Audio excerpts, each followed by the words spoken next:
Com alegria e satisfação que cumprimentamos os nossos amigos e irmãos do portal Escola Dominical, com a gloriosa paz de nosso Senhor e Salvador Jesus Cristo. Estamos dando início a mais uma pré-aula, esta ferramenta que o portal Escola Dominical disponibiliza no início da semana para que os irmãos possam melhor preparar a sua aula da Escola Bíblica Dominical. Leiam a revista das lições bíblicas, assistam a esta pré-aula, leiam os textos de apoio que nós disponibilizamos ao longo da semana no site do portal Escola Dominical.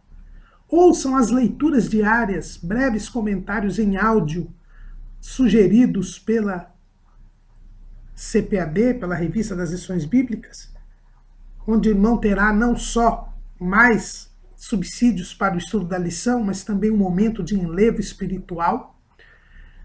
Vejam também os links que nós disponibilizamos nas redes sociais do portal Escola Dominical, no Facebook, no Twitter, no LinkedIn, com outras videoaulas e outros textos de apoio. Se tiverem dúvidas, postem a sua pergunta na sala dos professores, que a equipe do portal Escola Dominical prontamente as responderá. E no sábado à noite, às 19 horas, horário de Brasília, o irmão é convidado a elucidar as suas últimas dúvidas interativamente, na transmissão ao vivo da aula do estudo preparatório dos professores e amigos da Escola Bíblica Dominical da Igreja Evangélica Assembleia de Deus, Ministério do Belém, na sede aqui em São Paulo. Mas depois de ter feito tudo isso, compareça à Escola Bíblica Dominical. Tudo isso é apenas a preparação para a Escola Bíblica Dominical. A Escola Bíblica Dominical é a igreja local reunida, evangelizando enquanto ensina e ensinando enquanto evangeliza, segundo lição do pastor Antônio Gilberto. Neste segundo trimestre de 2016, nós estamos estudando o tema Maravilhosa Graça, o Evangelho de Jesus Cristo revelado na Carta aos Romanos. O nosso comentarista é o pastor José Gonçalves, presidente das Assembleias de Deus em Água Branca, no estado do Piauí. E estaremos hoje estudando a lição de número 10, Deveres civis, morais e espirituais. E estaremos estudando o capítulo 13 da Epístola de Paulo aos Romanos. Desde a lição passada, nós estamos na chamada parte prática da Carta aos Romanos. A Carta aos Romanos tem duas partes. Uma parte doutrinária, dogmática, em que Paulo mostra a justificação pela fé em Cristo Jesus, o que é a salvação, e agora uma parte prática, como deve ser a conduta, o comportamento do salvo. Porque o salvo não é um teórico. O salvo não tem apenas um fenômeno espiritual a envolver a sua salvação, mas esta salvação se mostra, se revela através de um comportamento diferente, de um modo de viver diferente. Na lição passada, nós já vimos que esta nova vida em Cristo faz com que nós tenhamos um novo relacionamento com Deus e um novo relacionamento com o próximo. E Paulo prossegue a descrever esta nova condição, esta nova atitude deste novo homem, nesta nova criatura. E hoje nós iremos ver os deveres civis, morais e espirituais. Então nós temos os deveres civis, morais e espirituais. Ou seja, o salvo, ele está debaixo da lei de Cristo. Desta nova lei, ele está debaixo da soberania divina. O próprio apóstolo Paulo já havia dito na Epístola aos Romanos, no capítulo 6, que a vida debaixo da graça não é uma vida sem lei. Não é uma vida em que eu faço o que bem quero, a hora que bem quero. Eu estou debaixo da soberania divina. Deus é o Senhor e eu devo obedecer-lhe. E, diante disto, o salvo ele tem deveres para com o Estado, para com a moral e para com Deus e o próximo. E é isto que o apóstolo Paulo vai nos ensinar neste capítulo 13 da Epístola de Paulo aos Romanos. São deveres civis, morais e espirituais. E Paulo, escrevendo que está para a igreja de Roma, que era a capital do mundo, a capital do império, que era a potência mundial, ele não poderia deixar de falar do relacionamento do ser humano, do salvo em Cristo Jesus, com as autoridades, com o Estado.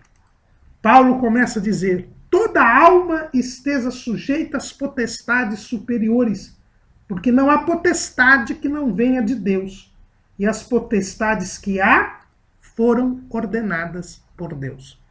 A versão Almeida Revista e Atualizada traduz potestades por autoridade.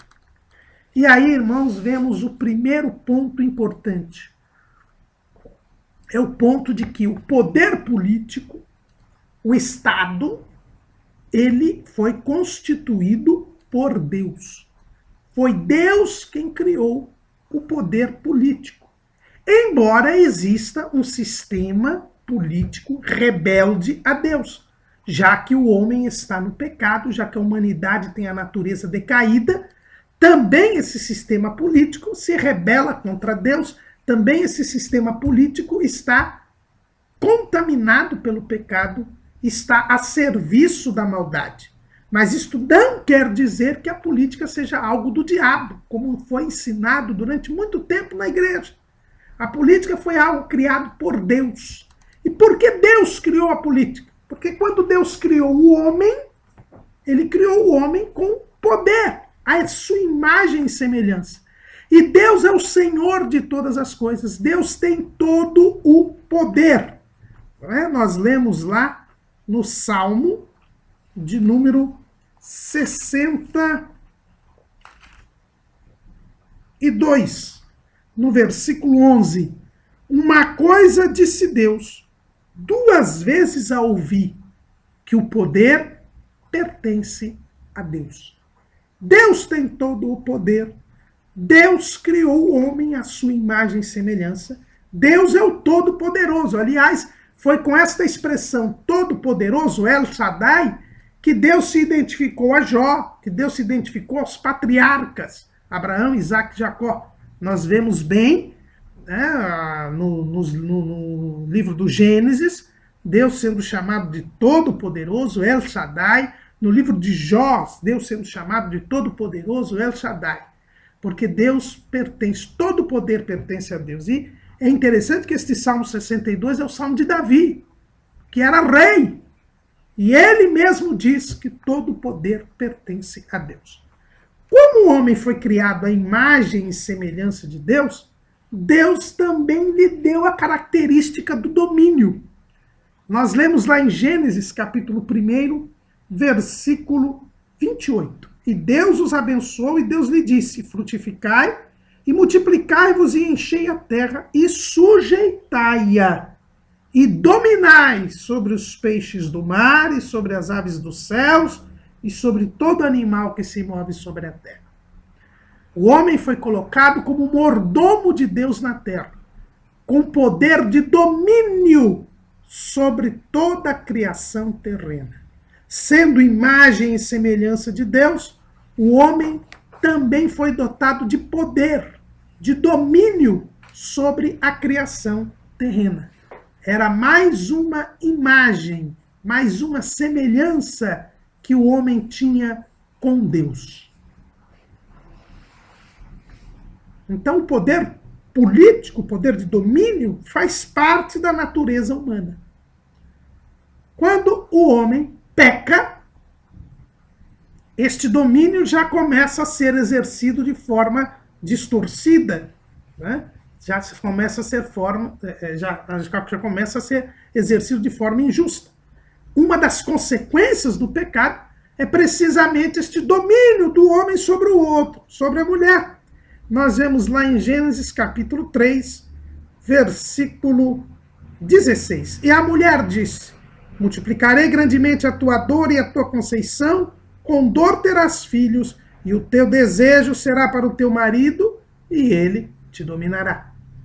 Aí o exercício do domínio já desenvolve aqui uma desigualdade social entre o homem e a mulher, o domínio do homem sobre a mulher, uma assimetria por causa do pecado. Mas este poder político vai ser exercido também de forma opressora por causa do pecado. Caim inicia esta circunstância quando nós vemos lá no capítulo 4 de Gênesis, quando Caim edifica uma cidade. E aí nós temos o começo da sociedade política, o começo da sociedade, a cidade.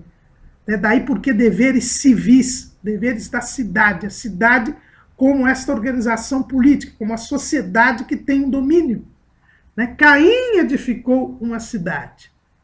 E essa sociedade era totalmente corrompida. Quando vem o dilúvio, Deus dá ao homem o governo humano, dá ao homem o poder de administrar a justiça, algo que não havia antes do dilúvio. Já havia uma organização política, mas não havia ali o dever do homem de administrar a justiça. Mas Deus, num voto de confiança ao ser humano, depois do dilúvio, lhe entrega a administração da justiça. É o que nós vemos lá no capítulo 9 do livro do Gênesis. Versículo 5. E certamente requererei o vosso sangue, o sangue das vossas vidas, da mão de todo animal eu requererei, como também da mão do homem e da mão do irmão de cada um requererei a vida do homem. Quem derramar o sangue do homem, pelo homem o seu sangue será derramado, porque Deus fez o homem conforme a sua imagem. Mas vós frutificai e multiplicai-vos, povoai abundantemente a terra e multiplicai-vos nela. E antes, disse o Senhor, e será o vosso temor e o vosso pavor sobre todo animal da terra e sobre toda ave dos céus. Tudo que se move sobre a terra e todos os peixes do mar na vossa mão são entregues. Deus reafirmou o domínio do homem sobre a natureza depois do dilúvio e ainda determinou que eles administrassem a justiça. Criou aí o chamado governo humano. E este governo humano se rebelou contra Deus.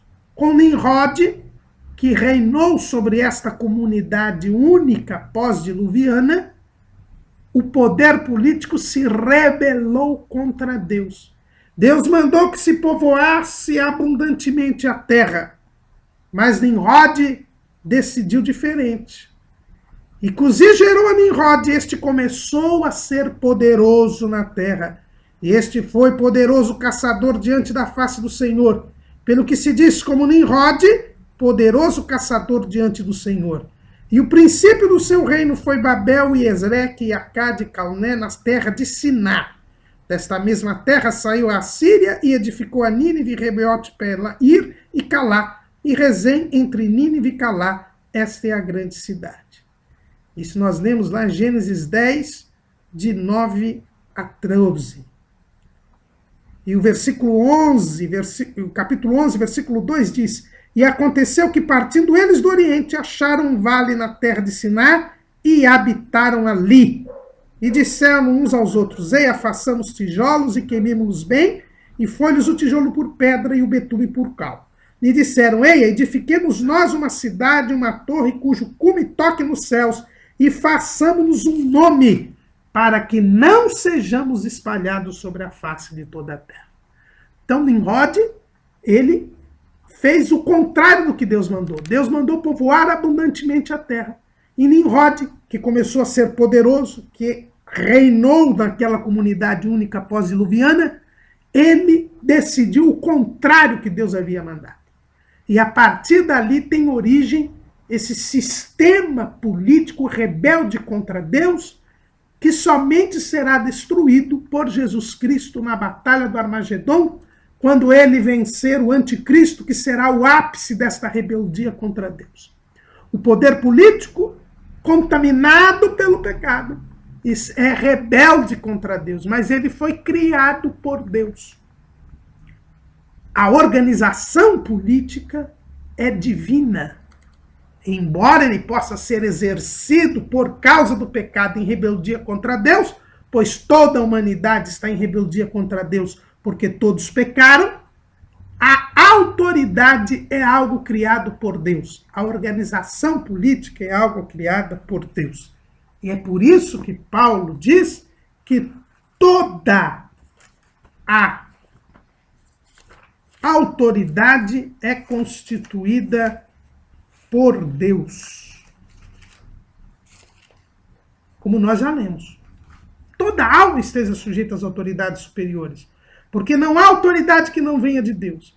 E as autoridades que foram ordenadas por Deus. Então, o primeiro princípio que nós vemos aqui é esse. O salvo, ele tem que reconhecer a autoridade. Porque a autoridade é uma figura criada por Deus. Foi Deus que instituiu o governo humano, foi Deus que instituiu o poder político, e embora ele seja exercido em rebeldia contra Deus por causa do pecado, o salvo tem que se submeter à autoridade, porque ele é salvo. E tudo que Deus criou, ele deve fazer a vontade de Deus. Então, a autoridade existe e nós devemos nos submeter a ela. E o nosso maior exemplo é o Senhor Jesus. Jesus se submeteu à autoridade. Ele nunca foi um líder revolucionário, como dizem por aí, como ensina a teologia da libertação e algumas vertentes da teologia da missão integral. Jesus reconheceu sempre a autoridade e se submeteu a ela. E nós vemos isto com muita clareza em duas passagens. Em Mateus 22, Jesus reafirma o poder da autoridade. Mateus 22 e 21. Dizem eles, de César. Então ele lhes disse, dai, pois, a César o que é de César e a Deus o que é de Deus. Quando Jesus foi confrontado pelos herodianos e os fariseus a respeito se deviam ou não pagar o tributo a César, e vejam bem, irmãos, que os romanos dominavam, subjugavam os judeus. E os judeus esperavam um Messias que os libertasse, pois as profecias messiânicas diziam que Israel seria potência mundial, e como será no milênio? E eles chegaram para Jesus e devemos ou não pagar o tributo a César? César dominava os judeus. César oprimia os judeus. César era idólatra. César era gentil. Mas Jesus disse, dai a César o que é de César e a Deus o que é de Deus. Jesus não se indispôs contra a autoridade. Reconheceu a autoridade de César. Reconheceu que César mandava no mundo porque era uma autoridade constituída por Deus. Ele não se indispôs contra a autoridade. E assim nós devemos fazer também. A autoridade é constituída por Deus. Devemos nos submeter ao governo, devemos nos submeter ao poder político, porque a organização política é algo criado por Deus. Por isso, irmãos, o anarquismo, que é a doutrina contrária à existência de qualquer governo, é aquela famosa, os anarquistas espanhóis diziam, se há governo, sou contra, não é algo que deva ser seguido por um salvo. O cristão, salvo em Jesus Cristo, sabe que a autoridade é constituída por Deus e por isso nós devemos nos submeter à autoridade. Aliás, um dos 10 mandamentos era honra teu pai e tua mãe para que prolongues os teus dias na terra que o Senhor teu Deus há de dar. E este mandamento não manda apenas que nós honremos aos pais, porque os pais são as primeiras autoridades que são constituídas por Deus a nosso respeito. Mas este mandamento nos exige a obediência a toda e qualquer autoridade. As autoridades são constituídas sobre nós, e o princípio da autoridade é um princípio divino.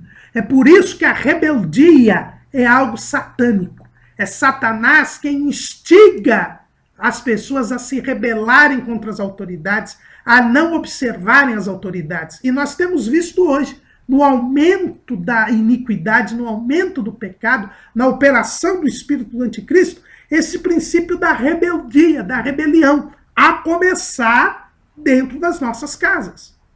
Hoje há uma luta do inimigo para que gerar o vírus da rebeldia, da desobediência dos nossos filhos contra os pais, o desrespeito com relação aos pais, com relação a professores, com relação a toda e qualquer autoridade. Isto é satânico, isto é contra o princípio divino da autoridade. E Paulo diz aqui, ele que era insuspeito em dizer, ele era cidadão romano, ele tinha sido membro do Sinédrio, ele era perseguido pelos judeus, ele era perseguido pelos romanos, mas ele dizia de alto e bom som, respeitem as autoridades, porque elas foram constituídas por Deus. A segunda passagem que nós vemos o respeito à autoridade, o reconhecimento à autoridade, por parte do nosso Senhor e Salvador Jesus Cristo, é no momento mesmo da sua prisão. Quando ele está preso, quando ele é levado diante de Pôncio Pilatos, o representante de César. E nós vemos o diálogo que ele mantém com Pilatos, onde ele reconhece a autoridade de Pilatos. Capítulo 19 do Evangelho segundo escreveu João. Versículo 10. Disse-lhe, pois, Pilatos, não me falas a mim? Não sabes tu que tenho poder para te crucificar e tenho poder para te soltar? Respondeu Jesus, nenhum poder terias contra mim, se de cima te não fosse dado. Mas aquele que me entregou a ti, maior pecado tem. Jesus reconhece o poder que Pilatos tinha de mandar soltá-lo ou crucificá-lo. E diz que esse poder que Pilatos tinha era um poder que tinha vindo do alto, tinha vindo de cima. Ou seja, Pilatos era uma autoridade constituída por Deus. Embora corrupto, como diz a história, embora pusilânime, como acabou sendo no caso de Jesus, ele era autoridade. E Jesus reconheceu a autoridade de Pilatos. Disse, nenhum poder terias se de cima te não fosse dado. Então, com esses dois exemplos, nós vemos que Jesus bem nos mostra claramente que nós devemos nos submeter à autoridade. E a autoridade é um princípio que rege a convivência social. Foi um modo estabelecido por Deus para que os homens convivessem. Até mesmo na igreja foi constituída autoridade. Jesus é a cabeça da igreja, mas ele constitui os pastores, que são autoridades e que nós devemos obedecer-lhes. Então, nós temos autoridades constituídas. Foi Jesus quem deu pastores à igreja. Os ministros do evangelho, eles estão à frente do povo de Deus e eles devem ser obedecidos porque são autoridades constituídas por Deus. A regra básica do relacionamento do salvo com as autoridades, com o Estado, com o poder político, é a submissão, a obediência. Toda alma esteja sujeita às potestades. Não há aqui diferença entre salvo, perdido, pecador ou crente. Todos estão submetidos à autoridade civil. Todos estão submetidos à autoridade.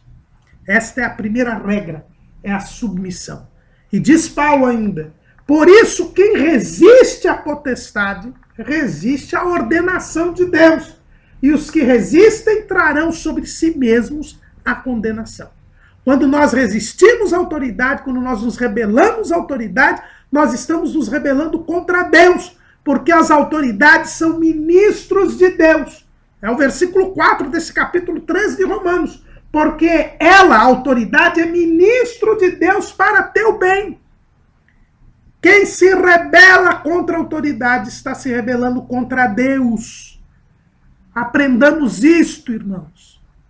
Não se rebele contra o seu chefe no serviço, contra o seu encarregado, contra o seu patrão, contra o seu pai, contra a sua mãe, contra o policial, contra o professor. Não se rebele, porque se você se rebelar, se você resistir contra ele, você estará se rebelando contra Deus.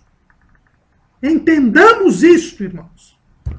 Porque as autoridades são constituídas por Deus, são ministros de Deus.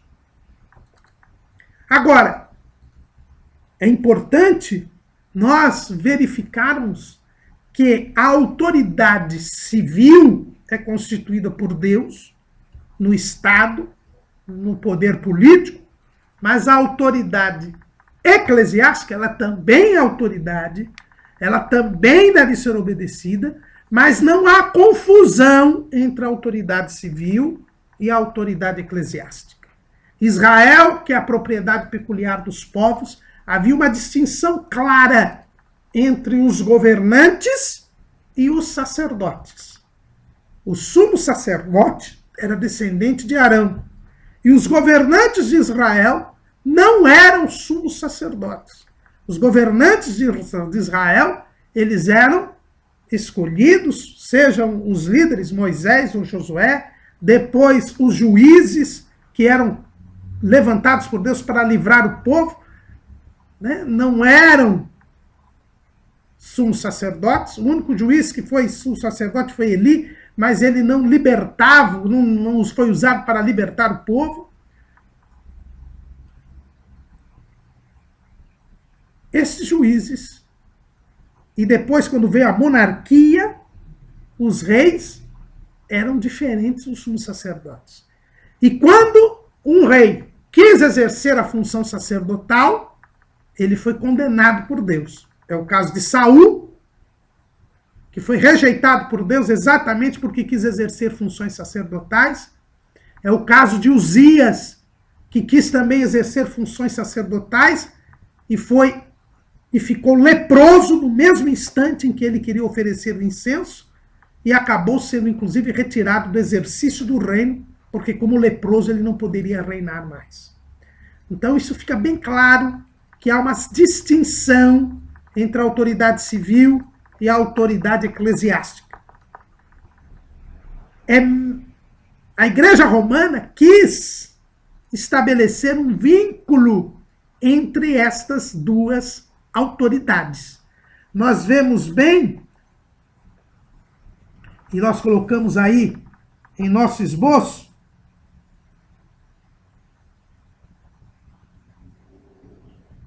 esta tentativa. Né?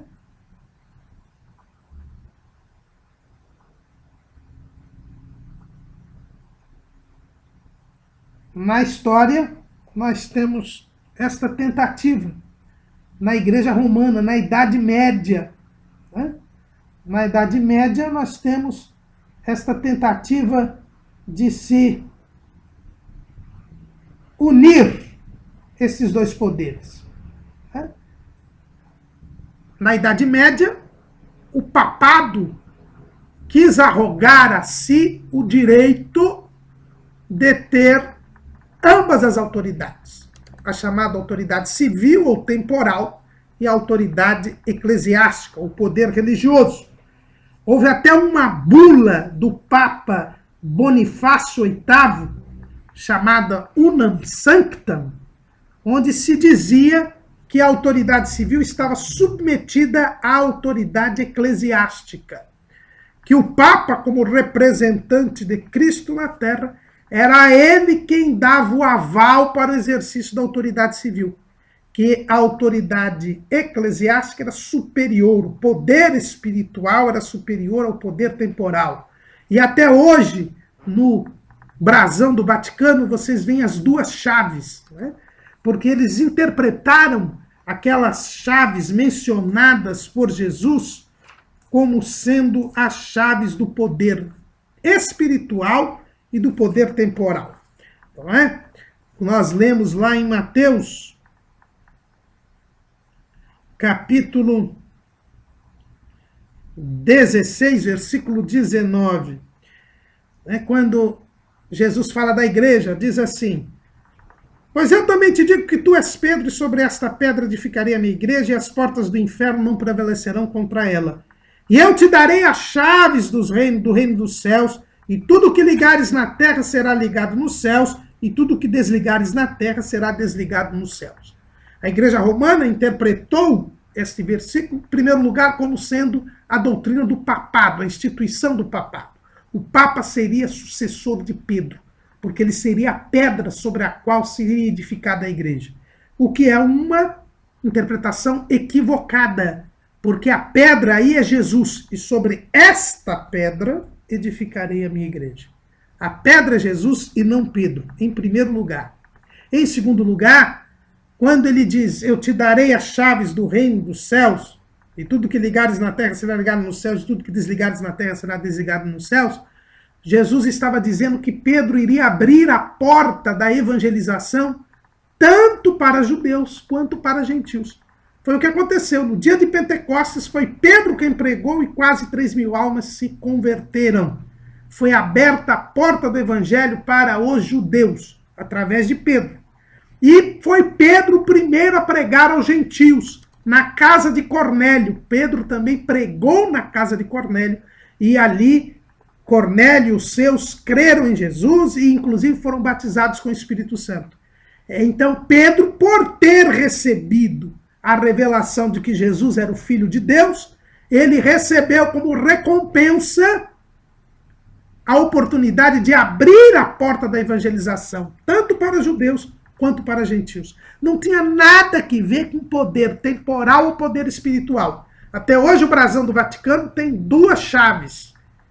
E eles entendem que essas chaves é o poder espiritual e o poder temporal.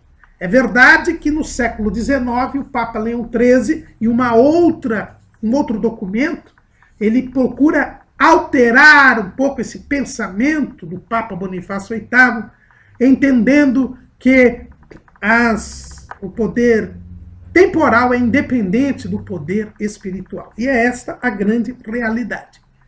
Não há uma supremacia do poder espiritual sobre o poder temporal.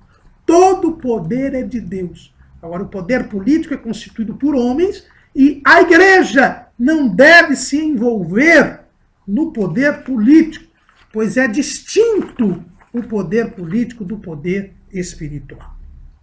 Agora, nós dissemos que a regra é a submissão. O salvo, ele tem que se submeter à autoridade, à potestade, porque a potestade foi constituída por Deus. Agora, obediência não se confunde com concordância ou consentimento. E isto é importante. As autoridades são constituídas por Deus. E aí vem o significado da palavra autoridade. O que é uma autoridade? É alguém que é autorizado a exercer um determinado poder, a exercer uma determinada função. Nós temos um conceito equivocado de autoridade.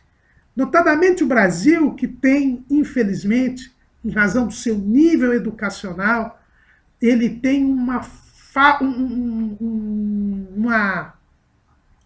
pequena consciência do que é ser cidadão, de cidadania. Nós não temos um povo ainda politizado, ao contrário da Argentina, por exemplo. O povo brasileiro ainda é muito despolitizado, ele não tem muita consciência do que é a política, do que é o poder, do que é a democracia. Por isso, estas mazelas que nós temos sofrido aí, nestes anos tão difíceis pelos quais passa o nosso país, com esse projeto deletério de poder dos inimigos da palavra de Deus, que estão levando o nosso país à bancarrota.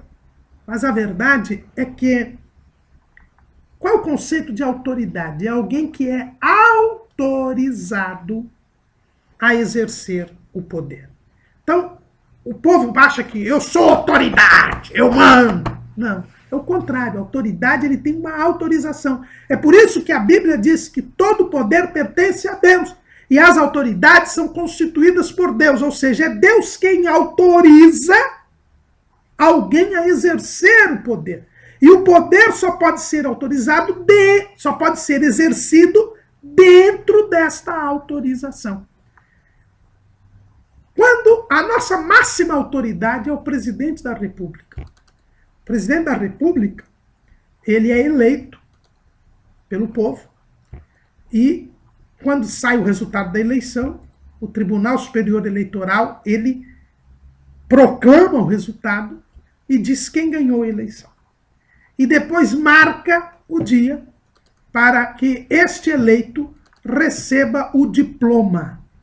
Este diploma é o documento de que ele foi autorizado pelo povo a exercer a função de presidente da República. Então, como diz a nossa Constituição, o poder emana do povo e em seu nome é exercido, é o povo quem autoriza o presidente a exercer a função de presidente da República. Aí o presidente leva este diploma ao Congresso Nacional, apresenta este diploma ao presidente do Congresso. O presidente do Congresso, então, manda ler este diploma.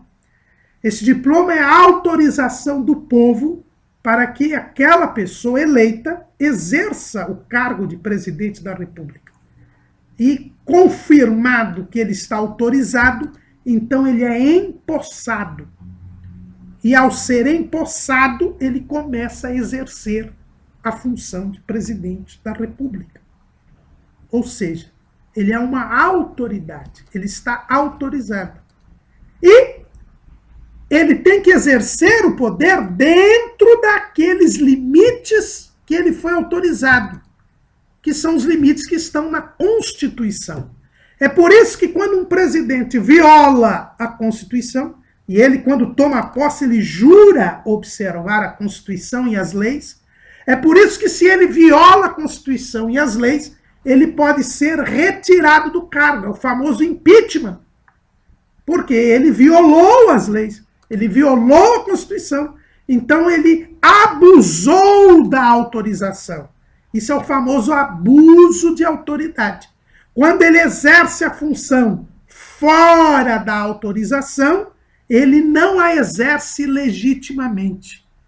Nós só somos obrigados a obedecer à autoridade se ela estiver nos limites da autorização. E é este o sentido da obediência que o salvo está submetido às autoridades. Nós devemos obedecer às autoridades, mas nós devemos obedecer enquanto elas estiverem dentro da autorização.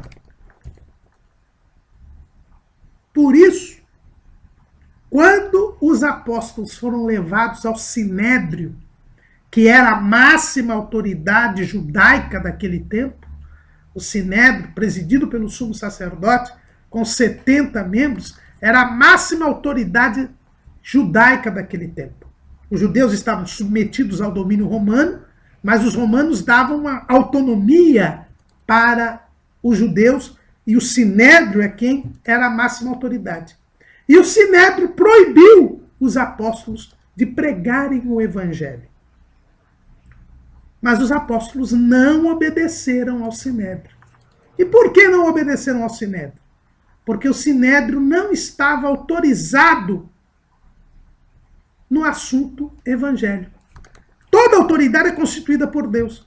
E Jesus, que é Deus, mandou que os discípulos pregassem o evangelho.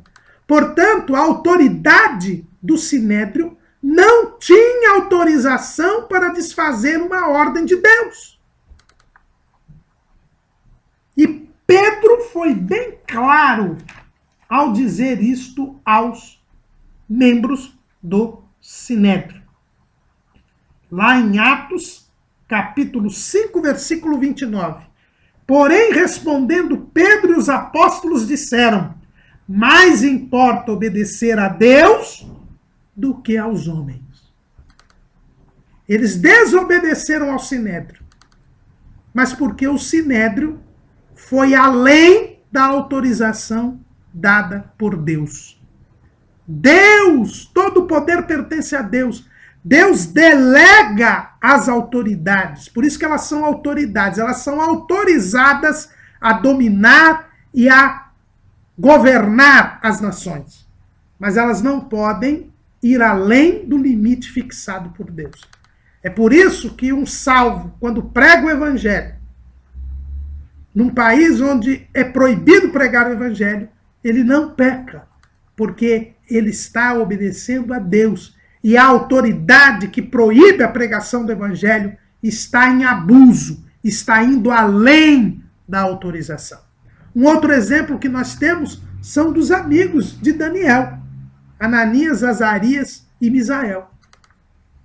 O rei Nabucodonosor mandou que eles se dobrassem àquela estátua. E eles não se dobraram. Eles pecaram? Não. Porque o rei Nabucodonosor não tinha autorização divina para obrigar as pessoas a praticar idolatria. Porque isso vai contra a lei de Deus. Então nós temos aí o mesmo caso de Daniel. Quando Daniel orou a Deus, mesmo diante da lei do rei Dario, que proibia que durante 30 dias ninguém orasse a ninguém a não ser ao próprio rei Dario, ele não pecou, porque o rei Dario não tinha autorização de Deus para quebrar a palavra de Deus. Então a obediência tem este limite. Nós devemos obedecer no Senhor, dentro da autorização. Agora, naquilo que é da competência, que foi delegado por Deus, que ele está autorizado, nós temos que nos submeter à autoridade. É o caso do imposto. Deus, e aqui coloca Paulo, muito claro. Capítulo 13, versículo 7. Portanto, dá a cada um o que deveis, a quem tributo, tributo, a quem imposto, imposto, a quem temor, temor, a quem honra, honra. Então, o crente não pode sonegar imposto. A carga tributária é alta, façamos manifestações, pressionemos os legisladores para que se mudem as leis, para que se diminua a carga tributária, e o Brasil tem a maior carga tributária do mundo. Nós estamos aqui pior do que naquele tempo de Roboão, né? De Salomão, no final do reinado de Salomão, os impostos eram muito altos, e o povo fez o quê? Reivindicou ao rei Roboão que ele diminuísse os impostos. E como ele não quis diminuir os impostos, eles acabaram fazendo um novo rei, se separando de Judá, mas isso provinha da parte de Deus. Já havia sido profetizado por Aías, por causa da idolatria de Salomão. Mas, de qualquer maneira, vejam bem que crente não pode sonegar imposto. Porque cobrar imposto, a autoridade está autorizada a fazer.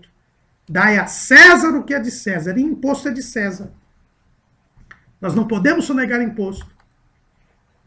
E quando sonegamos, pecamos.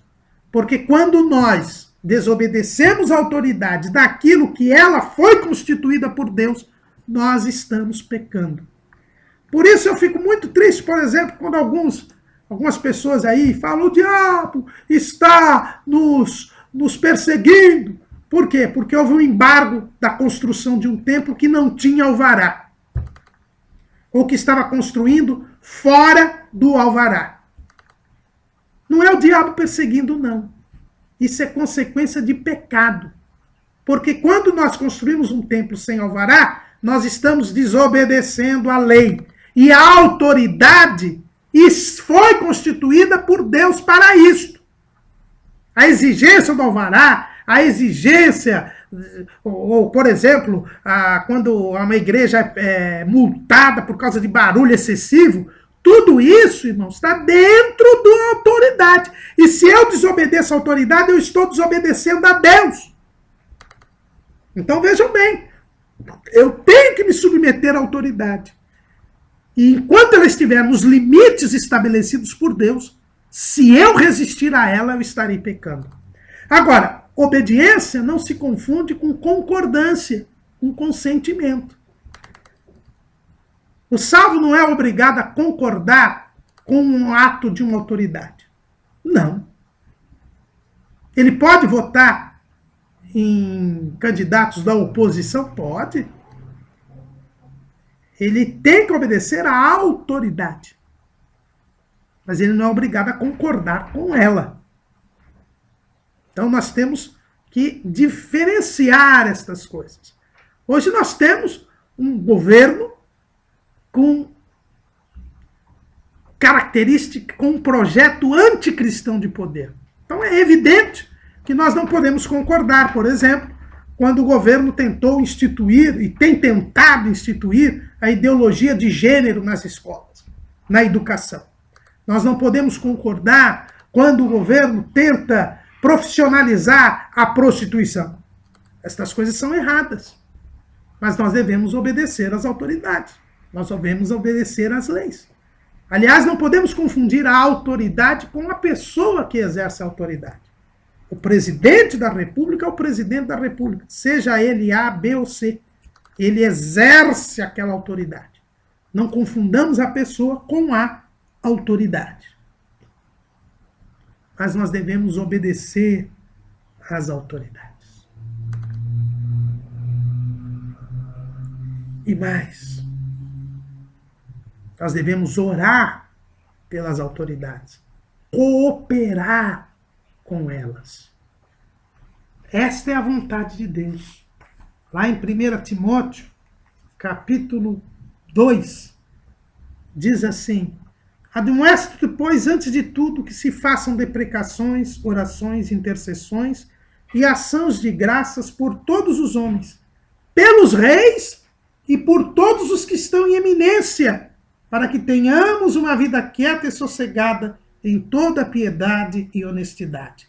Porque isto é bom e agradável diante de Deus, nosso Senhor, nosso Salvador. Nós devemos orar pelas autoridades, porque elas são ministras de Deus. E elas, exercendo bem suas funções, promoverão uma vida quieta e sossegada, com toda piedade e honestidade. Porque as autoridades têm deveres, elas são ministras de Deus. E elas foram constituídas por Deus para quê? Para mandar? Não. Elas foram constituídas por Deus para promover o bem e castigar o mal. Paulo escreve bem, olha aqui. Porque ela é ministro de Deus para teu bem. Mas se fizeres o mal, teme, pois não traz de balde a espada, porque é ministro de Deus e vingador para castigar o que faz o mal. Qual é a função da autoridade? Por que Deus constitui a autoridade? Para que ela promova o bem e castigue o mal. Esse é o papel da autoridade. O Estado existe para aplicar justiça, para castigar o mal e promover o bem. Esse é o papel da autoridade. E a autoridade cumpre o seu papel, o seu dever para com Deus, quando ela promove o bem e castiga o mal. E quem diz quem é o bem e o mal? É Deus. E aí que está o problema do sistema político rebelde contra Deus. É que, a partir de Nimrod, o governante, ele se acha no direito de dizer o que é bom e o que é mal. Mas o bom e o mal é fixado por Deus. E a autoridade, ela deve promover o bem e castigar o mal. E quando a autoridade começa a promover o mal e castigar o bem, ela coloca toda a sociedade em xeque e ela traz sobre si a ira divina. Nós temos que tomar muito cuidado com isso. Lá no livro de Eclesiastes, é dito que quando a autoridade ela começa a promover o mal e castigar o bem, ela coloca em xeque toda a sociedade. Nós devemos ter este cuidado, não é? Lá no capítulo 10 de Eclesiastes, diz assim: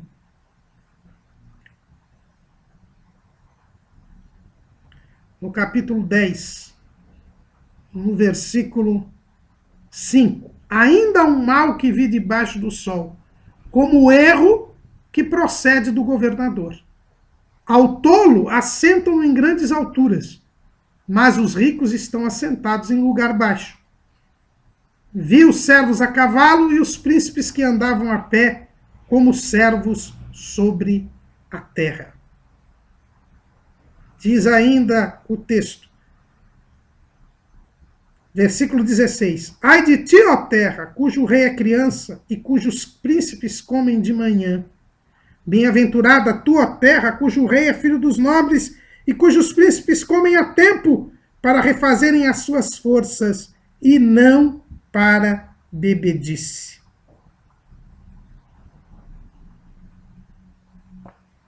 Quando o rei é uma criança, quando o rei faz prevalecer o tolo, a sociedade toda padece.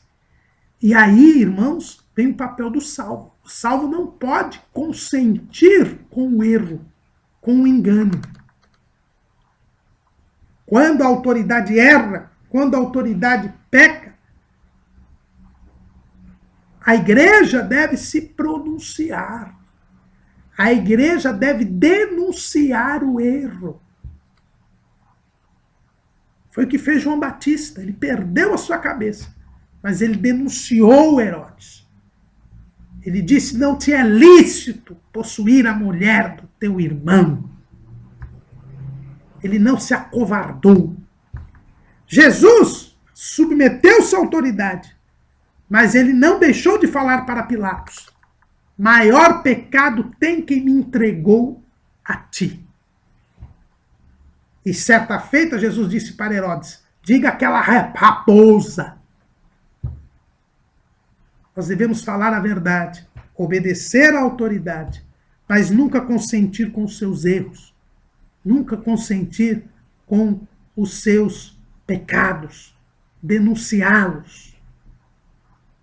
Alertar a sociedade de que as medidas tomadas são contrárias à lei de Deus. Aliás, é este o sentido da política na igreja. A igreja, irmãos, ela não está aqui para fazer política partidária. Ela não está aqui para defender o candidato A, o candidato B. Ela não está aqui para se misturar com o poder temporal. Não. Ela está aqui para cooperar com as autoridades, orar por elas, mas denunciar o pecado e os erros, alertar como verdadeiro profeta de Deus as autoridades para que não tomem rumos contrários à palavra de Deus e mostrar à sociedade o que Deus quer, o que Deus exige. Nós devemos mostrar ao mundo e às autoridades que o bem deve ser promovido e o mal deve ser castigado. É o que o Papa João XXIII dizia do bem comum. Qual é o papel da autoridade? É promover o bem comum. O que é o bem comum? É a definição clássica do Papa João XXIII.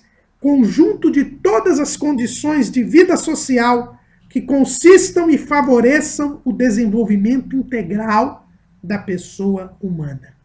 É criar as condições da sociedade para que o ser humano possa crescer, possa se desenvolver, sabendo que o bem e o mal é determinado por Deus e não pelo governante. E nós devemos obedecer à autoridade, irmãos, desde o nosso coração. Porque se nós estamos em comunhão com Deus, se as autoridades são constituídas por Deus, não há por que nós não obedecermos às autoridades pela consciência e não pelo medo. Você não deve andar com o carro dentro da velocidade permitida por causa do radar, para não levar a multa, mas por uma questão de consciência, porque você sabe que a autoridade foi constituída por Deus e a fixação de um limite de velocidade é algo que está dentro da autorização divina para a autoridade. É o que diz Paulo. É necessário que lhes estejais sujeitos não somente pelo castigo, mas também pela consciência. Por esta razão também pagais tributos, porque são ministros de Deus, atendendo sempre a isto mesmo. Então nós temos que servir a Deus pela consciência. Não por causa da multa, não por causa do medo de ser punido, mas pela consciência. E o salvo, ele tem esta consciência, porque ele está em comunhão com Deus. E por estar em comunhão com Deus, ele sabe que a autoridade é ministro de Deus. E ele está aqui para cumprir a vontade de Deus, fazer a vontade de Deus. E é da vontade de Deus que nós tenhamos autoridades e que elas sejam obedecidas. E por ter esta consciência, o salvo, ele é um cidadão na terra, porque ele é um cidadão dos céus. Paulo diz que quem vive segundo o Espírito jamais irá violar a verdadeira lei, jamais terá problemas com a autoridade, nos limites da autoridade. Lá em Gálatas, quando ele fala do fruto do Espírito, ele mostra bem isso. Lá em Gálatas, capítulo 5, versículo 22, ele diz: mas o fruto do Espírito é caridade, gozo, paz, longanimidade, benignidade, bondade, fé, mansidão, temperança. Contra estas coisas não há lei. Quando a autoridade não está sendo exercida abusivamente, o salvo, ele é um cidadão exemplar. Ele não tem por que temer a autoridade. A autoridade nunca irá contra ele. Logicamente, se a autoridade for abusiva, ela vai perseguir o salvo. Ela vai perseguir o salvo por causa da sua justiça. O salvo é um verdadeiro cidadão, porque quem é cidadão do céu é um grande cidadão na terra. E aí nós nos lembramos do Salmo 15. O Salmo 15, que é o Salmo do cidadão dos céus, mostra como deve ser a conduta social do salvo. É muito simples. Ele diz assim: Senhor, quem habitará no teu tabernáculo? Quem morará no teu santo monte? Aquele que anda em sinceridade. O salvo, ele anda em sinceridade. Quem anda em sinceridade não viola as leis. Ele pratica a justiça. Quem pratica a justiça não viola as leis. Ele fala verazmente, ele fala a verdade. Quem fala a verdade não infringe as leis. Ele não difama com a sua língua. Quem não difama com a língua não quebra as leis. Ele não faz mal ao seu próximo. Quem não faz mal ao próximo não viola as leis. Ele não aceita nenhuma afronta contra o seu próximo. Ele é solidário. Ele ajuda a que se faça justiça ao outro. Ele despreza o réprobo. E ele traz bem a sociedade. Nós acabamos de ler aqui em Eclesiastes que quem coloca o reprovado, o tolo, aquele que não serve a Deus em lugares altos na sociedade, quem faz prevalecer o ímpio, a sociedade padece, mas o salvo não faz prevalecer o ímpio. Mas ele honra os que temem ao Senhor. E aquele que, mesmo que jure com dano seu, não muda. Ou seja, ele cumpre os seus compromissos, as suas obrigações. Ele cumpre a lei. E aquele que não empresta o dinheiro com usura. Aquele que não explora o outro também não infringe a lei. E aquele que não recebe peitas contra o inocente. Esse também, que não aceita suborno, não se corrompe, ele também não entra nas lava-jatos da vida. Nas operações policiais aí. Quem faz isto nunca será abalado. Então a característica do salvo é essa. Ele não tem que temer a autoridade, porque ele já tem uma vida, uma consciência limpa e sem ofensa. Ele obedece a Deus e tudo que ele faz, contra as coisas que ele faz, ele não há lei que possa impedi-lo de fazer estas coisas. As autoridades também devem ser obedecidas e devem ser honradas. Né? A quem temor, a quem honra, honra. Nós devemos respeitar as autoridades.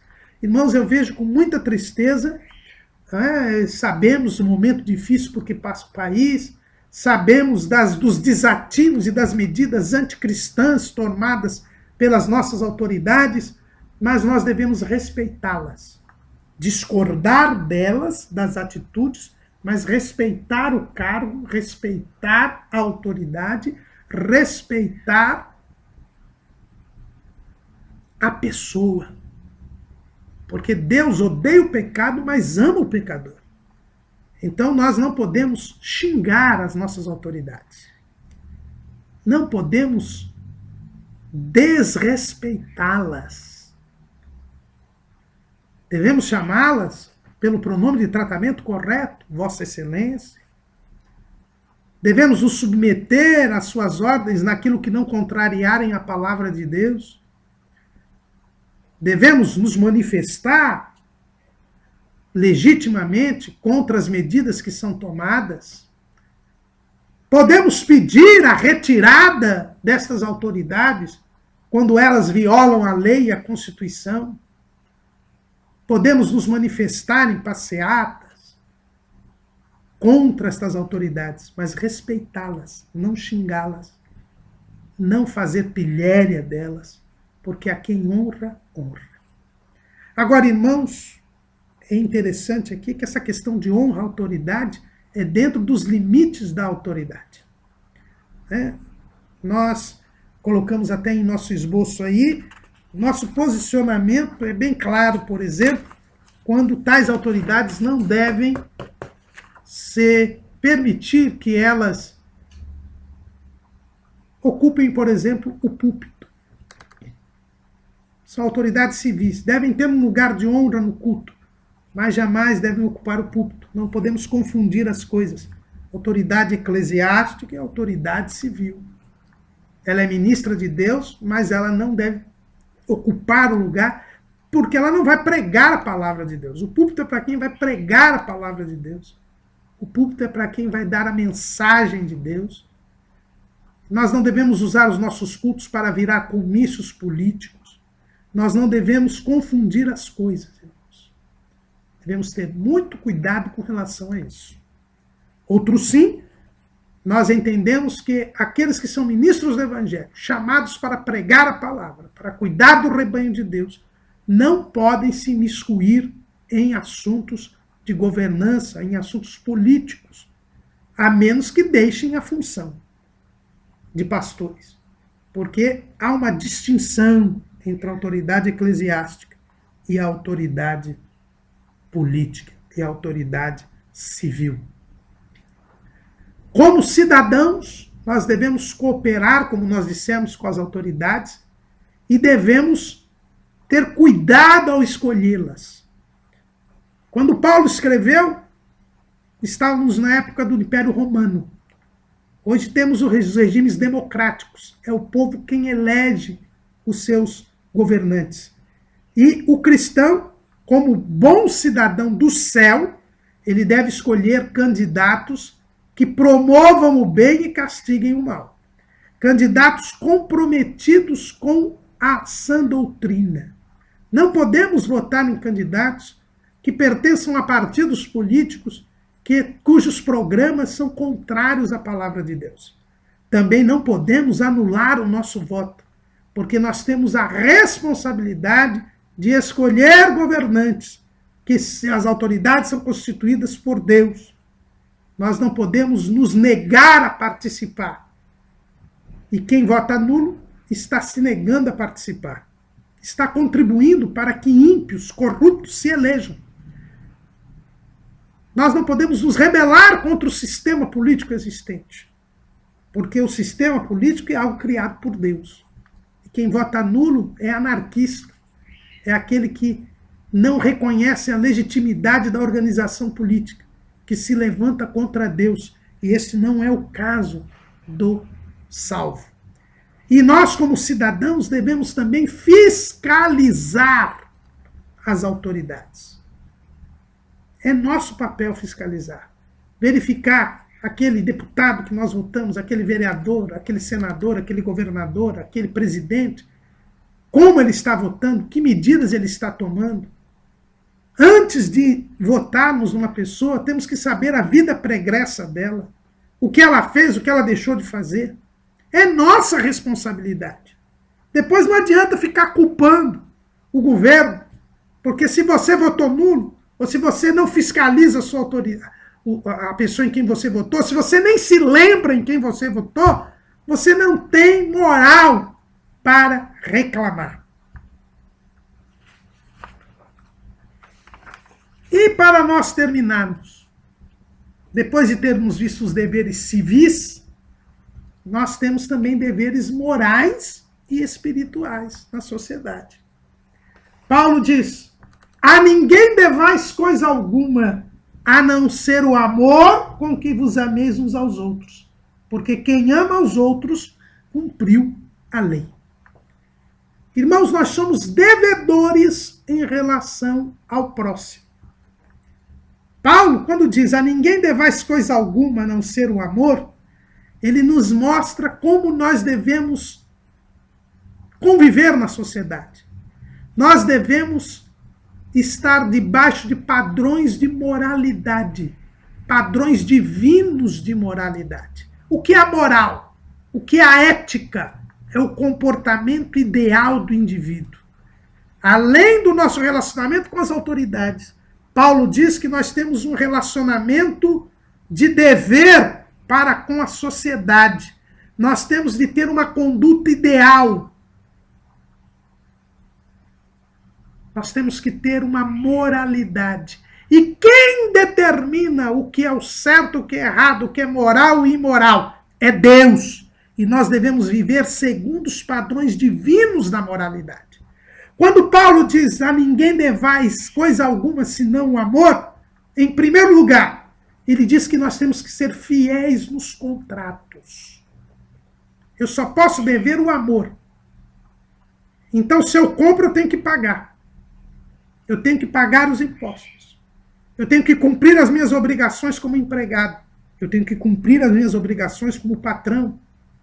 Eu tenho que pagar o aluguel da casa onde eu moro. Eu tenho que pagar o condomínio, do apartamento onde eu moro. Eu tenho que cumprir os contratos. Eu tenho que ser fiel nos contratos. Eu não posso dever coisa alguma a não ser o amor. É muito triste vermos pessoas que se dizem salvas em Jesus Cristo, que estão com o nome no Serasa, no SPC, que são caloteiras.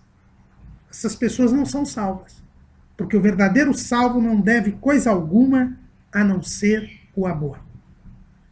Mas Paulo, quando diz que nós não devemos coisa alguma a não ser o amor, também diz que nós devemos sempre tratar o outro com respeito, com consideração, e estarmos sempre dispostos a ajudar o outro de forma incondicional, sempre querendo bem ao outro.